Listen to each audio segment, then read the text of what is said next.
नमस्कार दोस्तों, मैं हूं राज गुप्ता। आज हम लोग देखने वाले हैं लेक्चर नंबर 2 नंबर सिस्टम का। और इस लेक्चर में हम लोग देखेंगे इस चैप्टर में कितने प्रकार के क्वेश्चंस हैं, किस किस कंसेप्ट को मिलाकर ये चैप्टर बनाया गया है। आज इस लेक्चर में हम लोग देखेंगे। और आज इस लेक्चर में हम लोग बस एक टॉपिक को कवर करेंगे और इस पर एक्सरसाइज लगाने वाले हैं। चलिए स्टार्ट करते हैं इस लेक्चर को।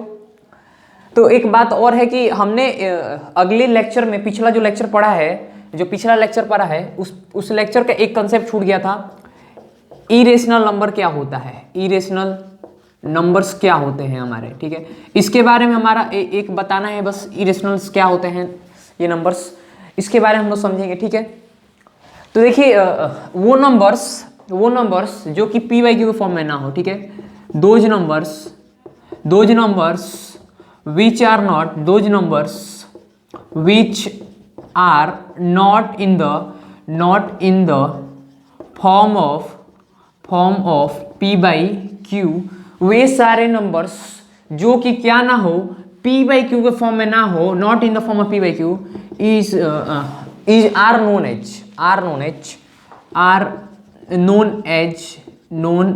एज इरेशनल नंबर्स, उन्हें ही इरेशनल नंबर्स कहते हैं, ठीक है। तो इरेशनल नंबर समझ में आया। ये तो एक बात हो गई इरेशनल नंबर की पहचानने की, कि वे सारे नंबर जो कि पी बाई क्यू के फॉर्म में नहीं होते हैं उसे कहते हैं क्या, इरेशनल नंबर। ये तो हमारा बेसिक सा डेफिनेशन हो गया, ये लोअर क्लासेस से पढ़ते आ रहे हैं लोग, उसका डेफिनेशन हो गया। क्या इससे हम लोग समझ पाएंगे कि इरेशनल नंबर होता क्या है? तो इससे एग्जैक्ट नहीं समझ पाएंगे इरेशनल नंबर होता क्या है। तो इसको समझने के लिए क्या करते हैं ना, हम लोग थोड़ा एक और डेफिनेशन में जाते हैं। जैसे कि डेसिमल वाला कोई नंबर दे दिया, ठीक है। डेसिमल वाले टर्म में एक डेफिनेशन इसका लेते हैं इरेशनल नंबर का। और एक और बात जानते हैं कि इरेशनल नंबर्स क्या होता है। इरेशनल जो नंबर होता है, ये नंबर्स मैक्सिमम केसेस में क्या होते हैं, रूट में ही होते हैं, ठीक है। क्या होते हैं, रूट में ही होते हैं, उनका स्क्वायर रूट ही लगा रहता है। तो दोज नंबर्स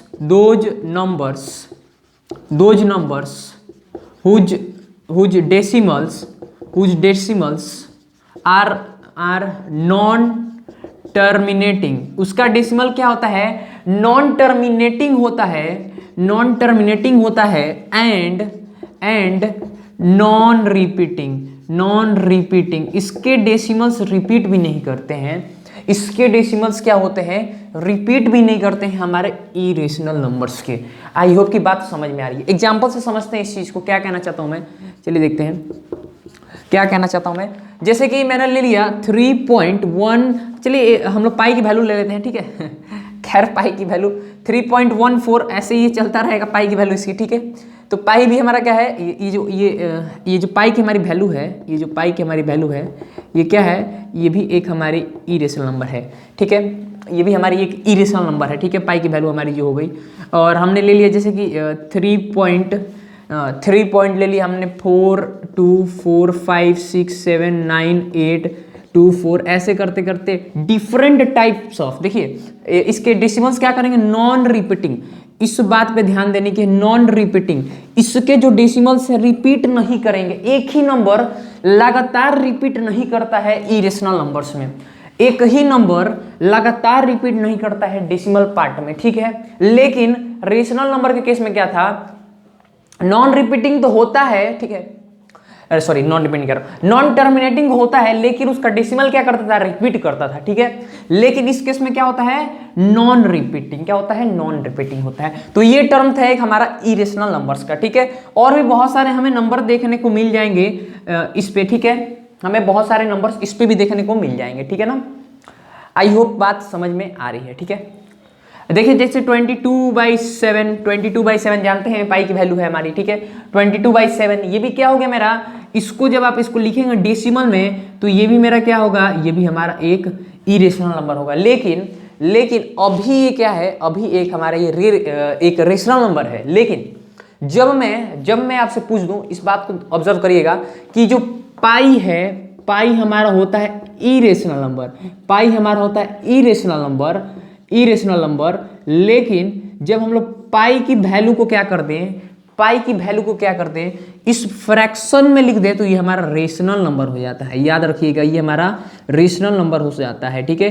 कोई आपसे पूछ दे कि बताइए पाई कौन सा नंबर है, रेशनल है या इरेशनल है, तो आप क्या आंसर देंगे, पाई एक हमारा इरेशनल नंबर है। लेकिन कोई पूछ दे कि 22/7 जो पाई की वैल्यू है वो रेशनल है या इरेशनल है, तो आप क्या बताएंगे, आप क्विकली बता देंगे कि आपका 22/7 क्या है, एक रेशनल नंबर है। ठीक है, क्या है, एक रेशनल नंबर है। आई होप कि ये बात समझ में आ गई होगी। ठीक है, तो खैर ये तो आउट ऑफ इधर से इधर नहीं है। ठीक है, हाँ, ऐसे ही करते करते बहुत सारे हमारे नंबर हो जाएंगे। ठीक है, आई होप कि ये बात आपको समझ में आ गई होगी कि इरेशनल नंबर होते क्या है। ठीक है, अब हम लोग समझने वाले हैं इस चैप्टर्स में अब हमारे क्वेश्चंस कैसे बनते हैं। अब आते हैं हम लोग असली अपने कंसेप्ट में, अब हम लोग चैप्टर में एंटर कर रहे हैं। ठीक है, अच्छे से एंटर करने वाले हैं। अभी हम लोग बस बेसिक टर्म्स को क्लियर कर रहे थे। चलिए अब देखते हैं हमारा क्या टॉपिक्स क्या क्या है इस चैप्टर में, टॉपिक्स क्या क्या है। ठीक है, टॉपिक्स क्या क्या है, पहला तो हमारा हो गया जैसे कि to find out rational numbers to find out rational numbers between two numbers. इस केस में क्या होता है कि दो नंबर्स दे दिए जाएंगे आपको, दो रेशनल नंबर्स दे दिए जाएंगे और पूछा जाएगा आपसे कि इन दोनों नंबर्स के बीच में बताइए रेशनल नंबर्स। ठीक है, खैर आपको अभी समझ में नहीं आता कोई बात नहीं, अभी हम लोग देखेंगे, बस टॉपिक्स का नाम लिख रहे हैं। ठीक है, कि इस चैप्टर में पूरा इस चैप्टर का समरी है ये। ठीक है, दूसरा है representation of number on number line, representation करना नंबर्स को नंबर लाइन पे। ठीक है, तीसरा है हम लोग का terminating and non terminating form. ठीक है, क्या है, पहला हो गया to find out rational number between two numbers, दूसरा होगा representation of numbers on a number line, तीसरा होगा terminating and non terminating decimals. ठीक है, डेसिमल्स। और आपका हो गया चौथा आपका क्या हो जाएगा, चौथा हम लोग का प्रूविंग डिपार्टमेंट एक ले लेते हैं। ठीक है, प्रूविंग इसको मैंने अलग से क्लासिफाई करके रखा है। ठीक है, प्रूविंग डिपार्टमेंट आपके बुक में ऐसे लिखा नहीं मिलेगा क्योंकि मैंने अपने से उसको अलग से साइड में निकाल के रखा है ताकि अच्छे से क्लियरिटी है इस कंसेप्ट पे। ठीक है, इसीलिए मैंने अलग से डिपार्टमेंट एक बना दिया इसका। और पांचवा हो जाएगा हम लोगों का conversion of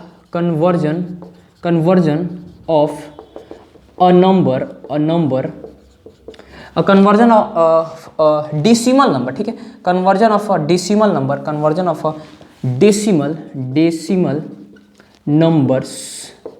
numbers in the form of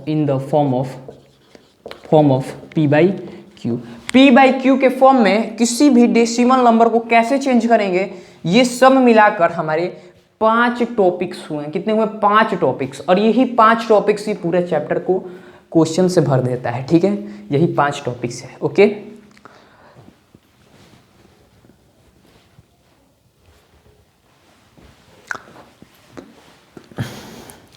चलिए अब हम लोग देखते हैं एक टॉपिक को। इतना आप लोग लिख लिए होंगे लो। ठीक है, आयोग क्या आप लोग लिख लिए लो इसको।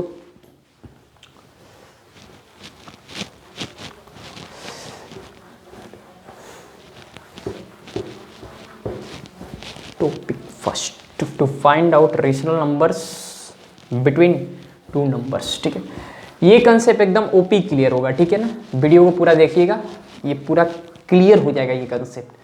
और इस पे एक्सरसाइज भी लगाएंगे ताकि और क्लियरिटी आए इस कंसेप्ट पे।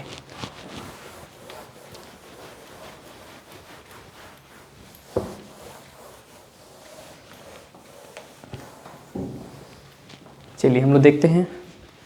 पहला टॉपिक था हम लोग का to find out rational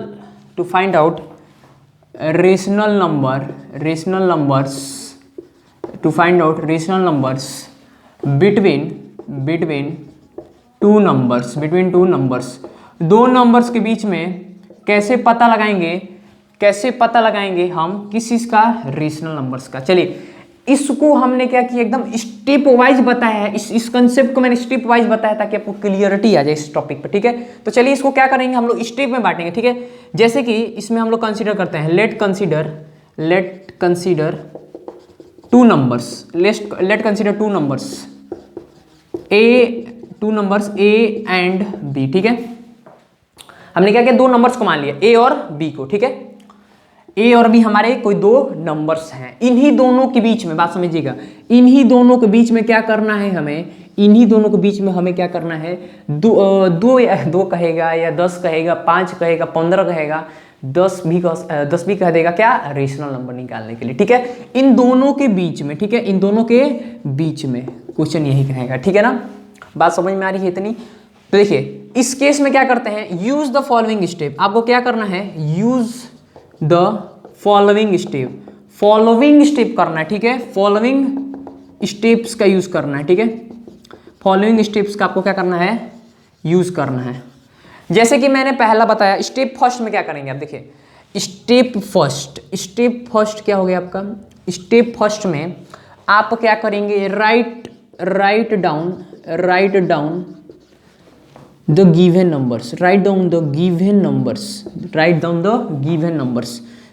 numbers. आप क्या करेंगे, जो दिए हुए नंबर्स हैं उनको आप अच्छे से पहले लिख दीजिए सुंदर से, जैसे कि ए हो गया और बी हो गया, ठीक है। यहाँ पे एकदम सुंदर से आप क्या कर देंगे, ए और बी को लिख दिए, ठीक है। इतना बात समझिएगा। स्टेप फर्स्ट में ये करेंगे। स्टेप टू में क्या करेंगे, स्टेप टू में क्या करना है, स्टेप टू में इन दोनों नंबर्स का बात समझिएगा, एकदम ध्यान से बात समझना है आपको, ठीक है ना। क्या, इन दोनों नंबर्स का ए और बी का क्या निकाल देंगे, ए और बी का फाइंड इसमें क्या करेंगे, find mean of a and b. क्या करेंगे, बात समझिएगा, ए और बी का क्या करेंगे, यहाँ पे मीन निकाल देंगे, ठीक है ना। ए और बी का मीन निकाल देंगे। तो मीन कैसे लिखा जाएगा इसका, a प्लस बी बाई 2। तो यहां से आपका एक पहला पता चल जाएगा, क्या, यहां से आपका पहला एक नंबर पता चल जाएगा, वो भी कौन सा, एक पहला रेशनल पता चल जाएगा, ठीक है। आई होप कितना बात समझ में आया होगा, ठीक है। तो क्या करेंगे, find mean of a and b का मैंने मीन निकाल दिया, ठीक है। तो यहां से मैंने पहला रेशनल नंबर पता कर लिया, रेशनल नंबर फर्स्ट, ठीक है। आपसे क्वेश्चन में 5 पूछेगा, 6 पूछेगा, 7 पूछेगा, 8 पूछेगा, इन दोनों नंबर्स के बीच में क्या, रेशनल नंबर्स, तो ऐसे ही निकालेंगे, ठीक है। तो पहला बात समझ में आया कि नहीं आया, क्या बताया मैंने, इन दोनों नंबर्स का क्या करेंगे, फटाक से आप मीन निकालेंगे, ठीक है। इतनी बात समझ में आई, ठीक है। अब स्टेप थर्ड यूज करेंगे, क्या, स्टेप थर्ड में क्या करना है, स्टेप थर्ड में आपको क्या करना है कि ये जो नंबर आया है, ये बात समझिए मेरी बात को एकदम यहाँ से ऑब्जर्व करिएगा। ये जो नंबर आया है ना, ये वाला जो नंबर आया है, इस नंबर को एक और इस नंबर का और इस नंबर का, इस वाले नंबर का और इस वाले नंबर का मीन निकाल दीजिए। क्या निकाल देंगे यहाँ पे, इसका, इन दोनों है, दो नंबर है ना, इसका और इसका सम का मीन निकालिए एक बार, ठीक है। Find the mean of a and इसको मान लेते हैं हम x के इक्वल, ठीक है। इसको मान लेते हैं x के इक्वल है, a एंड x। अब यहां पे क्या करेंगे, जो नंबर है ना उसका और a का मीन निकाल देंगे फटाक से, ठीक है। क्या करेंगे, उसका मीन निकाल लेंगे। तो यहां पे मान लीजिए y आ गया, क्या कर दिए, y आ गया, इसका मीन निकाल। ये आंसर से याद रखिएगा, ये पहला रेशनल नंबर है, आपका दूसरा रेशनल नंबर है, ये आंसर से सारे। स्टेप थर्ड हो गया ना। स्टेप फोर्थ में क्या करेंगे समझते हैं, चलिए। स्टेप फोर्थ देखिए, अब स्टेप फोर्थ में क्या करेंगे, अब यही वाला प्रोसेस, इस ए के साथ मैंने जो किया एक्स का जोड़ा मैंने और इसके साथ और मीन निकाल दिया। अब यही मैं काम करूंगा, एक्स को जोड़ूंगा बी के साथ और इसका मीन निकाल दूंगा। क्या करूंगा, मीन निकाल दूंगा। Find the mean of x and b, ठीक है। एक्स एंड बी का क्या कर दूंगा, मैं मीन निकाल दूंगा, ठीक है। बात समझ में आती होगी, ठीक है ना। b plus x by 2 equal to, ये मान लेते हैं, इस पर क्या आ जाता है, m आ जाता है। क्या जाता है, m आ जाता है। जितना निकालना है उतना निकल गया। यहाँ से कितने निकल गए, पहला निकला, दूसरा निकला, तीसरा यहाँ पर निकल गया, ठीक है। मान लीजिए क्वेश्चन है 5 कहा है निकालने के लिए, हम 5 तक देख लेते हैं। ऐसे ही स्टेप यूज करते जाएंगे, फॉलोइंग स्टेप यूज करते जाएंगे, आने वाले जितने भी क्वेश्चंस होंगे, जितना भी कहेगा वो निकालने के लिए, ठीक है। स्टेप 5, अब देखिए, अब आप क्या करेंगे, फाइंड द मीन। अब फिर वही मीन ही का काम है, फाइंड द मीन ऑफ। अब देखिए, अब आपने क्या किया, जो पहला वाला एक्स आया था, इस पहला वाला का एक्स आया था, आपने क्या किया, ध्यान से ऑब्जर्व करेंगे, इस पहला वाला का जो मीन आया था एक्स, इन दोनों का, अब इसको आप क्या किए थे, इसके साथ जोड़ के मीन निकाले थे, और एक बार इसके साथ जोड़ के मीन निकाले थे। अब क्या करेंगे, अब आप करेंगे, ये जो y आया है, ये जो y आया है, इसका और इसका मीन, इसका और इसका मीन, इसको अब जोड़ के देखिए, बात समझिएगा, अब इसको जोड़ेंगे और आप इसको जोड़ेंगे, ए को जोड़ेंगे, किसको किसको, ऑफ y एंड ए, किसको किसको, y एंड ए, ठीक है। तो क्या लिखेंगे, y प्लस ए बाई 2, मान लेते हैं इस बार भी कुछ आ गया, x1 मान लेते हैं, अब यहाँ पे आ गया, ठीक है। ये भी आपका एक क्या है, रेशनल नंबर है, इन दोनों नंबर्स के बीच का, ठीक है। ये भी क्या है, ये भी रेशनल नंबर है इन दोनों के बीच का। ये बेचारे भाड़ ही गए हैं, ठीक है, ये भी पूरा भाड़ दिया गया, ए एंड बी, ठीक है। अब समझते हैं स्टेप, मान लीजिए 6, स्टेप 6 5 नंबर पूछ दिया है, मान लीजिए स्टेप 6 यूज क्या करेंगे, स्टेप 6 में हम लोग भी सिमिलरली वर्क, अब ए को लिए थे, अब क्या ले लेंगे, अब बी को ले लेंगे, यहाँ पे अब क्या करेंगे, बी का निकाल लेंगे मीन, ठीक है। Find the mean of y and b, अब y एंड b का मीन निकाल देंगे यहाँ पे, ठीक है। अब मान लीजिए x2 आ गया, तो ये आपने इतने इजी मेथड से आपने क्या किया, आपने इजी मेथड से आपने निकाल दिया किसको, इन दोनों नंबर्स के बीच का क्या, रेशनल नंबर्स, ठीक है। यूं तो एक मैं पूछ दूं आपसे कि क्या किसी भी दो नंबर्स के बीच में रेशनल नंबर डेफिनाइट है, मतलब निश्चित है कि इतना ही आएंगे, 10-15 आएंगे, तो नहीं, क्योंकि मैं बोलूँ आपसे कि दो नंबर्स के बीच में इन्फिनाइट क्या होते हैं, इन्फिनाइट रेशनल नंबर होते हैं, एक नहीं इन्फिनाइट रेशनल नंबर हो सकते हैं, ठीक है ना, अंत नहीं है, बहुत सारे दो नंबर्स के बीच में रेशनल नंबर हो सकते हैं, ठीक है। ये बात ऑब्जर्व करने की है कि इन्फिनाइट रेशनल नंबर्स हैं इनके बीच में, ठीक है। आपको क्वेश्चन के अनुसार बोला जाएगा 5 निकाले 6 निकाले, कितना ही बोला जा सकता है, ठीक है। आई होप कि ये टर्म समझ में आ गया होगा। अब एक एग्जांपल लेंगे इसी पे, चलिए इसको लिख लीजिए लो, चलिए अब इसको इरेज करते हैं। अब इस हम लोग क्या करेंगे, एग्जांपल एक लेने वाले इस टॉपिक पे।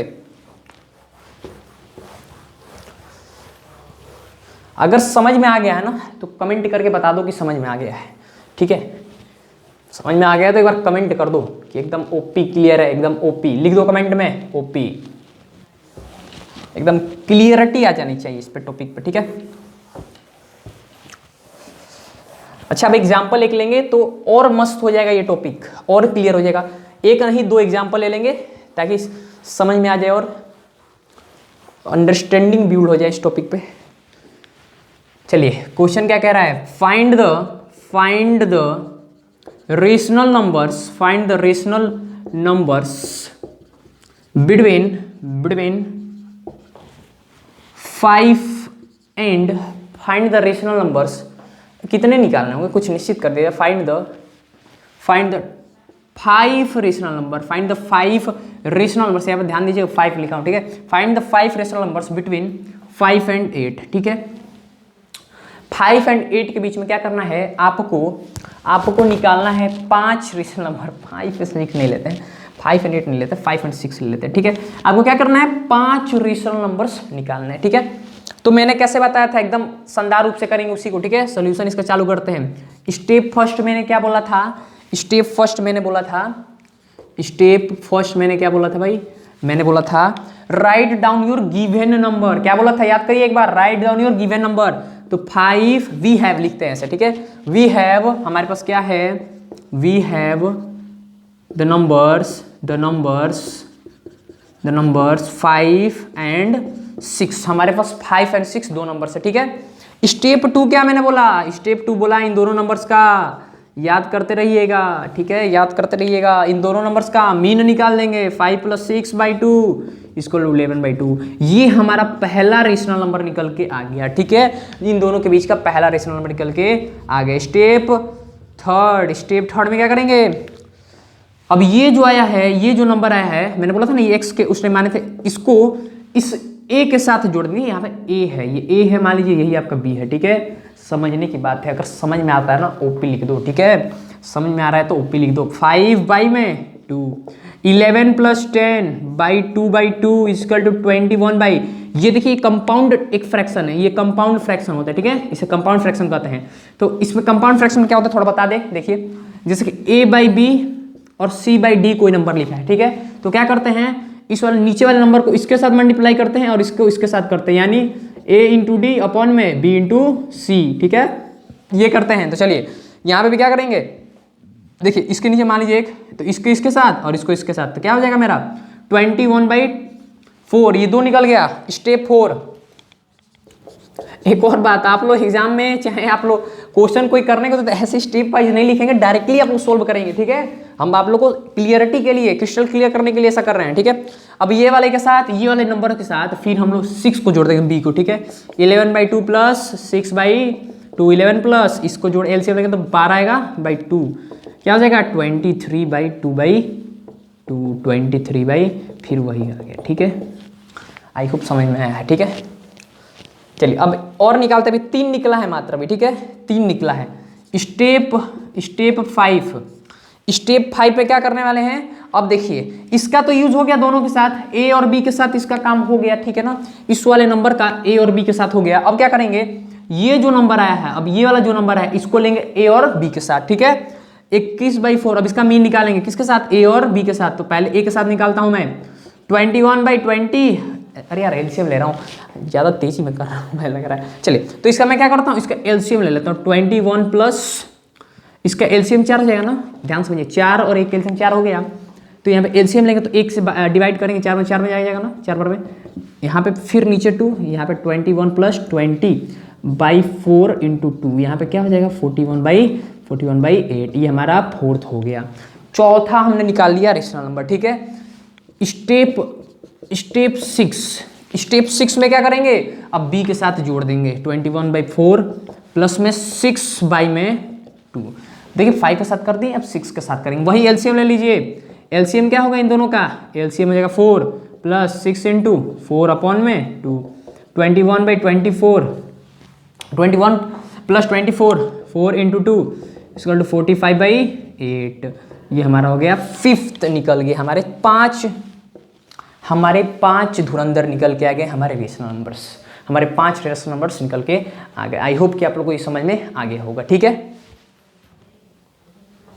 तो चलिए क्या करते हैं, अब इसको कैसे लिखेंगे लास्ट में, the required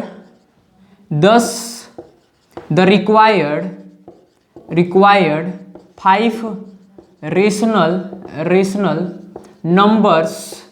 rational numbers are, क्या क्या होगा भाई, पहला क्या है हमारा 11/12, सॉरी 11/2, दूसरा क्या है 21/4, तीसरा क्या है भाई 23/4, चौथा क्या आया 41/8 और पांचवा गया 45/8। ये हमारे 5 रिक्वायर्ड रेशनल नंबर्स हो गए इन दोनों के बीच में। आई होप कि समझ में आ गया होगा, ठीक है। अच्छा अब तो आई होप कि एग्जाम्पल देने की जरूरत नहीं होगी, ठीक है। अब थोड़ा क्या करते हैं, एनसीईआरटी का एक्सरसाइज 1 लगा लेते हैं, ठीक है। ये वाला इस टॉपिक पे थोड़ा दिया हुआ क्वेश्चन एनसीईआरटी में, तो लगा लेते हैं एक्सरसाइज, ठीक है। चलिए इसको लिख लीजिए लो।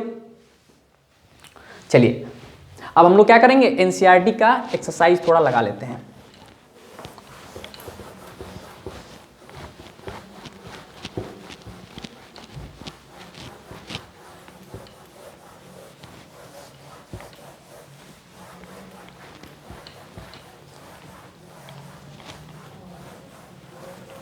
इस चैप्टर के बाद से क्लास 10th का भी अपलोड होना स्टार्ट हो जाएगा वीडियो। नंबर सिस्टम के बाद क्लास 10th का रियल नंबर चैप्टर का वीडियो अपलोड हो जाएगा, ठीक है। चलिए खैर चालू करते हैं अब एक्सरसाइज लगाना, ठीक है।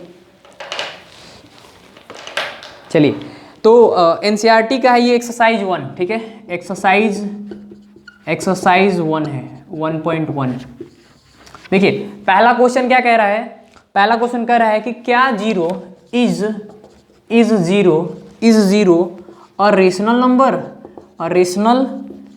क्या 0 कोई रेशनल नंबर है या नहीं है। आप लोग वीडियो को पॉज करके बताइए आंसर लिखने का कॉपी पे, ठीक है। Can you write it in the form p by q।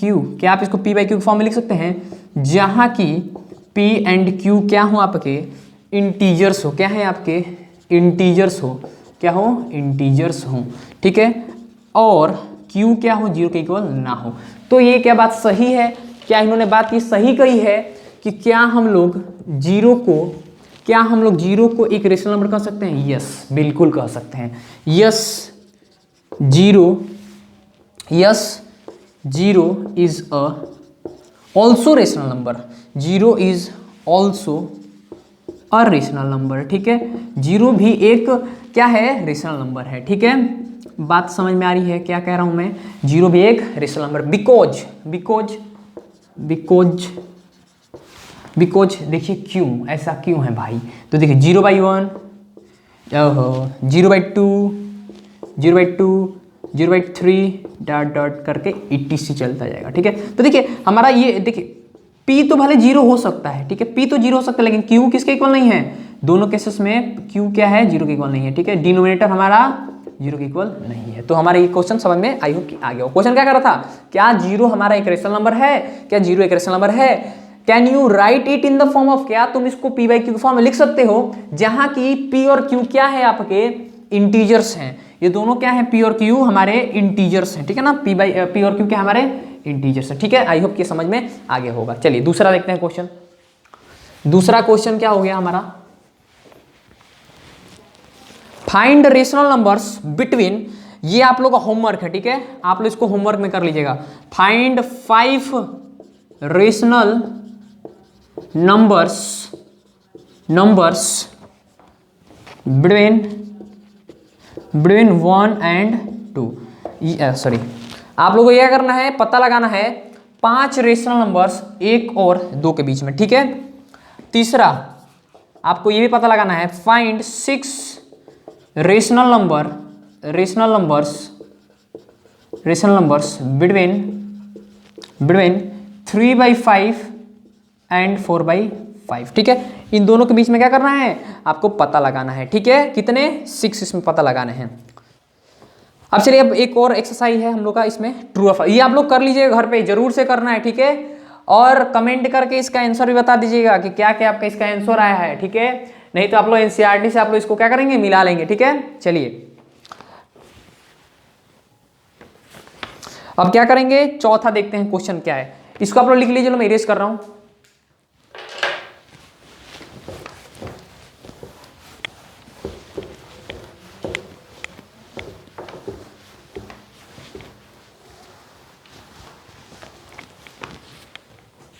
देखिए चौथा क्वेश्चन क्या कह रहा है? आर द फॉलोइंग दिए हुए, नीचे दिए हुए, क्या नीचे दिए हुए स्टेटमेंट्स ट्रू और फॉल्स गिव रीजन, इसका रीजंस भी दीजिए फॉर योर आंसर, अपने उत्तर के लिए। क्या करना है? नीचे दिए, पहले तो लिख लेते हैं भाई, क्वेश्चन लिख लेते हैं, ठीक है। क्या कह रहा है पहला question? Every whole number is a natural number, क्या प्रत्येक होल नंबर नेचुरल नंबर है? पहला क्वेश्चन। दूसरा क्वेश्चन ब्रो क्या पूछ रहा है? every integer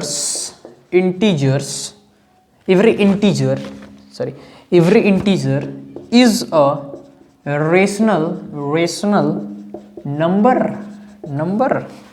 तीसरा क्या पूछ रहा है? every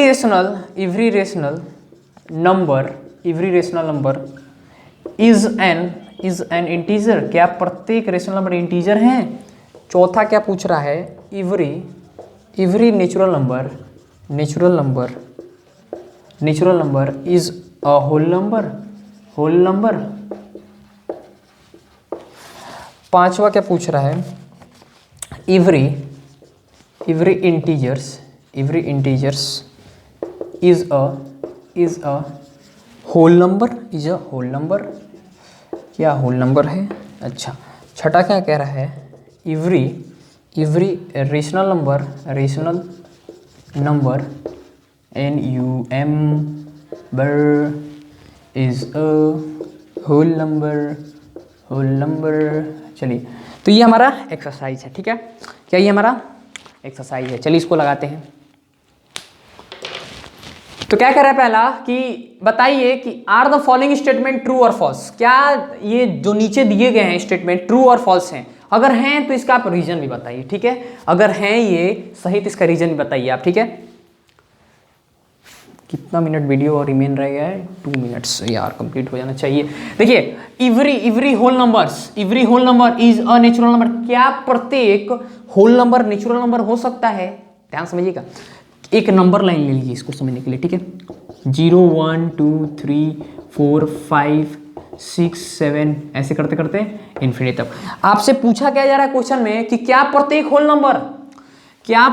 whole numbers is a natural number, क्या ये प्रत्येक जो नंबर्स हैं होल नंबर्स नेचुरल नंबर है। तो ये बात क्यों फॉल्स है, फॉल्स है ये बात पहली बात की बात क्या है, ये फॉल्स है, क्या है ये फॉल्स है, ठीक है, ये क्या है फॉल्स है। क्यों है फॉल्स, क्योंकि देखिए जीरो तो नहीं होगा नेचुरल नंबर ना। तो क्वेश्चन में क्या क्या है, एवरी यानी प्रत्येक, एवरी एक ऐसा ये इंग्लिश का वर्ड है जिसका मतलब होता है किसी को नहीं छोड़ेंगे, सबको उसमें लपेट देंगे, सबको ठूस के मारेंगे, ठीक है।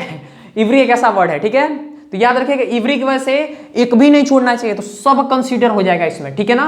तो चलिए, और ये जो बचे क्वेश्चंस हैं इसको आप लोग अपने से लगाइएगा लो, ठीक है, नहीं आएगा मैं अगले वीडियो में इसका शॉर्ट वीडियो बना दूंगा, इसका आंसर मिला लीजिएगा लो, ठीक है।